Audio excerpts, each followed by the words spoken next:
I'm going to have to do that again, huh, Brandon? We are out of executive session and live on YouTube. Okay, I heard you, Brandon. All right. Has it been activated? Want to make sure it's activated. Cloth, are we live? Yes, we are. All right, the chair will entertain a motion to come out of executive session. So moved. Second. It's been properly moved in second. All those in favor? Aye. Motion carried. We are currently out of executive session. All right, we'll move on to agenda item number 3, review of the applicants in the pool. And now on to agenda item number 4, selection of semi-finalists. I'm going to ask that Dr. McDavis at this point list out or name the prospective semi-finalists for the president and chancellor job at Southern University and A&M College.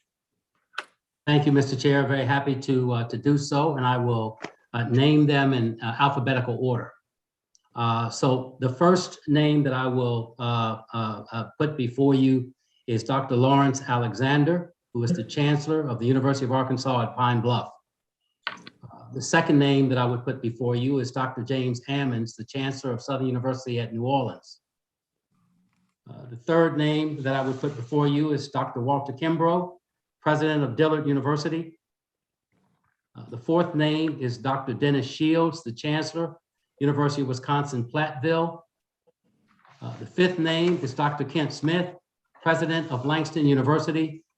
And the sixth name is Dr. Michael Tidwell, former President of the University of Texas at Tyler. Thank you, Dr. McDavis.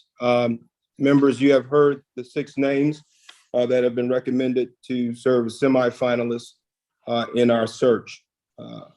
Any questions?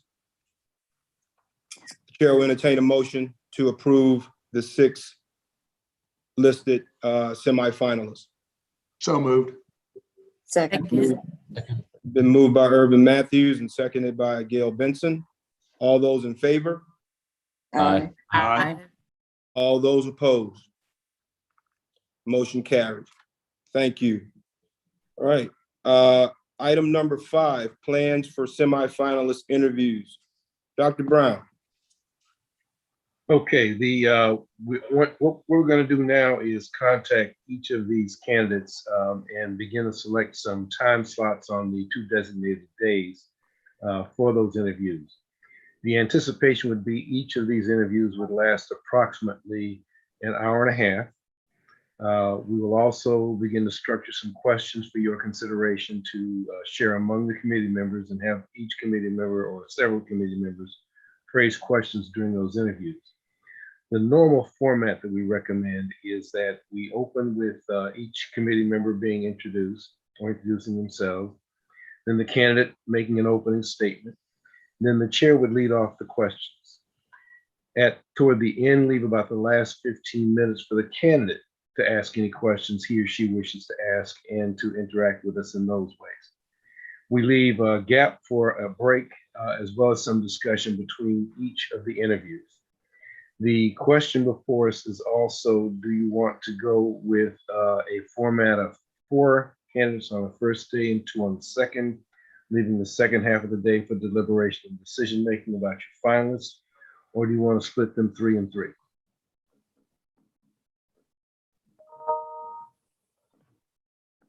Any questions, committee members? Split them 3 and 3, or the what was the other option, Dr. Brown? 4 and 2. What is 4 the and 2. average time per interview you think we allocating each candidate? An hour and a half.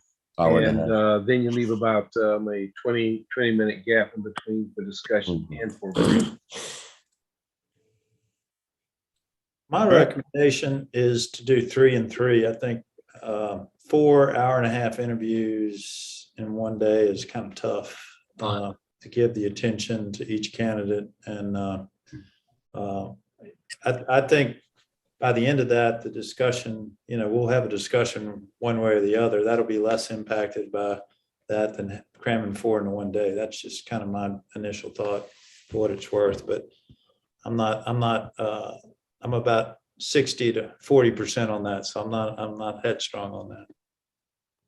I agree with 3 per I day. do Yeah, I do too. I'm good with that. 3 and 3. Yep. Okay, so then the question then is, at the end of the second day, you want reserved time then for your final discussions and selection of semifinals, or do you want to designate an additional day or a meeting at a later point in time to come back and make that decision?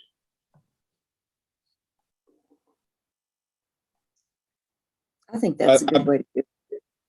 Yeah, I'm kind of the opinion. I think once we go through the 2 days of interviews, then we kind of everyone go back in their respective corners and then kind of, do a good analysis on how the interviews went, and that obviously would allow us another day to come together and make a final.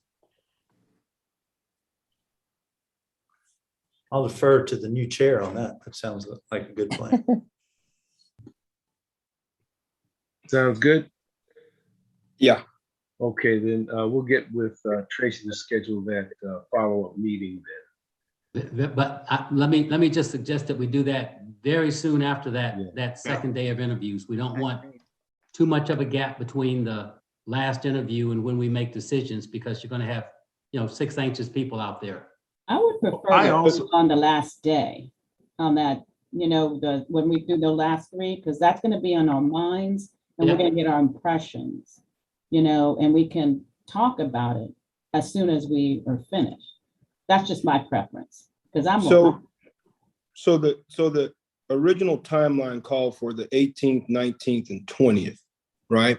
So just to I thought it was get, just the 18th and 19th. the 18th and 19th were the interview dates, but there was a date scheduled for the 20th as well, to do interviews on if needed.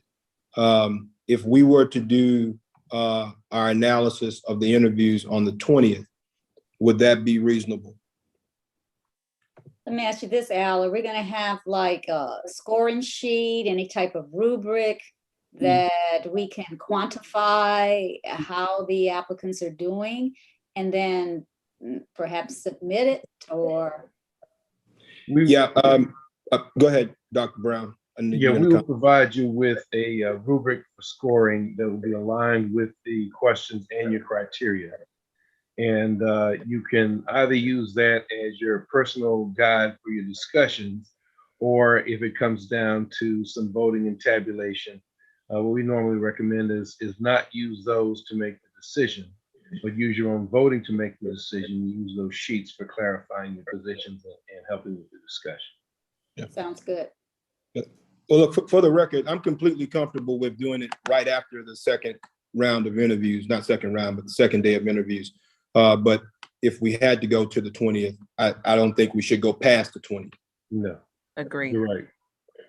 If we'll have the scoring, instruments right before us, it'll be fresh in our Correct. mind. So I think that probably right after we finish the last interview, we should have some consensus about which direction we'd want to move in. I agree. Agreed. Sounds good. We'll schedule that time at the end of the second day for that conversation. And Mr. Chair, if we need it, we can always go to the 20th, but we'll try to get it done on the 19th. That's perfectly fine. Everyone comfortable with that? Yes. Yes. Cool beans. All right, any other questions? Comments? All right, move on to item number 6, next steps. Dr. Boyd. Well, again, thank you all. As Dr. Brown has shared with you, our immediate concern now is to contact these 6 individuals and set them up for the interviews on the 18th and 19th. And we will send you a spreadsheet identifying key performance factors. So you'll have that as a part of your toolkit for evaluation of the candidates. We'll send you questions and the rubric, all of those tools for you to use as a part of this process. And in the meantime, as we're getting ready for the interviews, we will start calling the references for each of the candidates. They have already provided us the names and contact information for their references. So we will start making those phone calls so that you will have also the benefit of our discussions and conversations with their references at this time. And then we will move forward from there. So I think that's it for now. Thank you, Dr. Boyd. Any other questions for Dr. Boyd? Comments?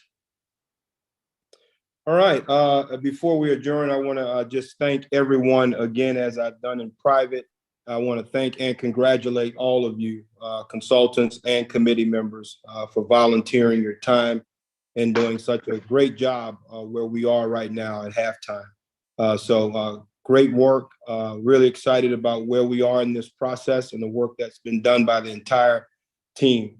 I want to thank personally our co-chair, my co-chair, Tim Barfield, for his time and his guidance in this process as well, and give him an opportunity to make some comments at this time. Thank you, Al, but I also want to congratulate the semifinalists. We appreciate their interest, and we're looking forward to looking at them and their careers and their capabilities in more depth. And likewise, thank all the committee members for your work. It's a lot of materials to go through, so we appreciate your time and attention. And I think we got a lot of work to get to the end, but it's great to be at this point. And last but not least, AGB, great work on this. We appreciate you going above and beyond and responding to every audible and every request we've had, and your customer service has been exemplary, and just really appreciate your partnership on this. Happy to do it, Mr. Barfield. It's been a labor of love, and we're not done yet. We have a long way to go, but we are very much engaged in the process and have thoroughly enjoyed working with both of the co-chairs in this committee up to this point. All right, thank you, Dr. McDavis. Thank you, Tim. Thank you. All right. Thank you, everyone, again, and we look forward to our next gathering. The chair entertain a motion to adjourn. So moved. Second. We stand adjourned. Thank you. Take care, everyone. Take care. Bye. Thank you. Everybody. Bye.